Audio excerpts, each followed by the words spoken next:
নিরাপত্তা ও পরিবেশের ঝুঁকি বিবেচনায় সমুদ্রপথে যাতায়াতকারী তেলবাহী জাহাজগুলো উপযুক্ত কিনা তার একটা মাপকাঠি ১৯৯৬ সালে তৈরি করে জাতিসংঘের সমুদ্র সংস্থা আইএমও।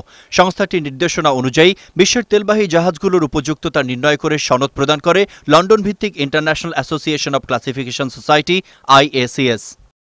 আইএমওর নির্দেশনা অনুযায়ী তেলবাহী জাহাজগুলোর ডাবল হাল ডাবল বটম থাকা বাধ্যতামূলক, যাতে জাহাজের প্রথম পরত ক্ষতিগ্রস্ত হলে অপর পরত জাহাজকে সুরক্ষিত রাখে। এমনকি কোরালের সাথে বড় ধরনের ধাক্কা লাগার পরও যাতে জাহাজের একাধিক চেম্বারের কয়েক ধরনের জ্বালানি মিশে না যায় সেটিও নিশ্চিত করতে বলা হয়।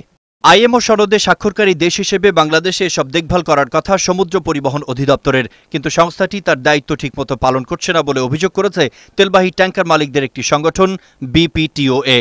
তারা বলছে, সমুদ্র পরিবহন অধিদপ্তর পুরনো ট্যাঙ্কারগুলোর মালিকদের কাছে জিম্মি থেকে নতুন ট্যাঙ্কারগুলোর পরিচালনায় অসহযোগিতা করছে। ত্রুটি বিচ্যুতি যদি আপনি ঠিক মতন সেগুলো মেনটেন না করেন, এই ধরনের সেফটি মেজার নেওয়া প্রয়োজন, সেগুলো যদি আপনি না নেন অবশ্যই আপনি ঝুঁকিতে থাকবেন। আমি মনে করি যে একটি পরিদর্শন প্রয়োজন।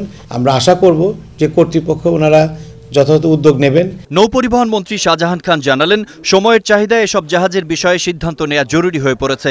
বিদ্যমান আইন আর জাহাজ মালিকদের সাথে বসেই এ বিষয়ে শিগগিরই সুরাহা করতে চায় সরকার।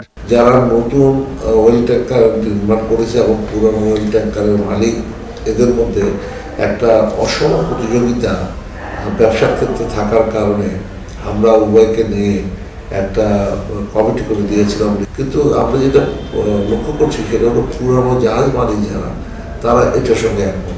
৯ ডিসেম্বর সুন্দরবনের শ্যালা নদীতে একটি তেলবাহী ট্যাঙ্কার তলিয়ে যাওয়ার পর সমুদ্র পরিবহন অধিদপ্তরকে দুর্নীতিমুক্ত করা এবং সকল নৌপথে আধুনিক যান চালু করার দাবি তীব্র হয়েছে দেশজুড়ে।